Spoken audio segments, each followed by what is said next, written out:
Tinutuktok namin yan. Yun po ang upo namin. Naranasan po namin mga kapatid. Ako po, nadistrito po ako sa isang church. Ang bubong ko ganyan, tapos may ganyan lang. Tapos katabi po ng church, kwadra po ng baka. Kaya karinig ako kay Pastor kanina. Alam mo, ilan lang ang member po doon? 40. 40 po ang member. Ang nakakainis po doon, sa 40 po, ang tao 10 lang. Hulaan ko yung 30. Baka. Natanggap po ba si Kristo sa buhay mo? Oo, may baka ang sumasagot.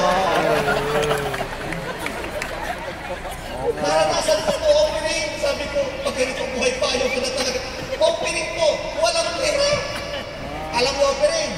Mais, kalabasa. Opening po yung kamote.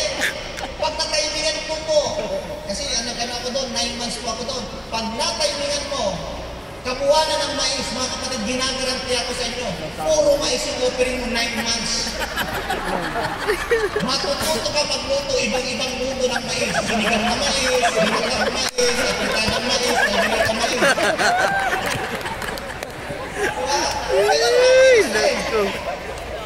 At alam mo, umiiyak ako, sabi ko, Panginoon, ano bang sumpa yung ginawa niyo sa akin? Nagsisisi na ako. Kayo, nagsisisi na ba kayo? Alam mo, pagkatapos po ng mga nangyari ngayon,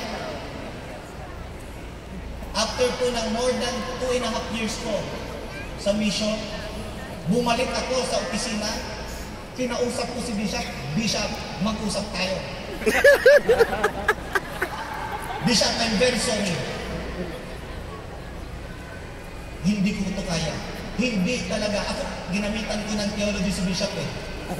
Bishop, sabi ng Lord, dapat tatawagin daw ang maglilingkod. Bishop, hindi po talaga ako tinawag. Miss School po, Bishop, Miss School. Miss School? Kailangan tawagin kayo. Bishop, kailangan, piling ko Bishop, hindi ako tinawag. Miss School talaga ng Bishop, Miss School. Sabi ko, Bishop, here is my paper. Effective today, I would like to file my sabbat.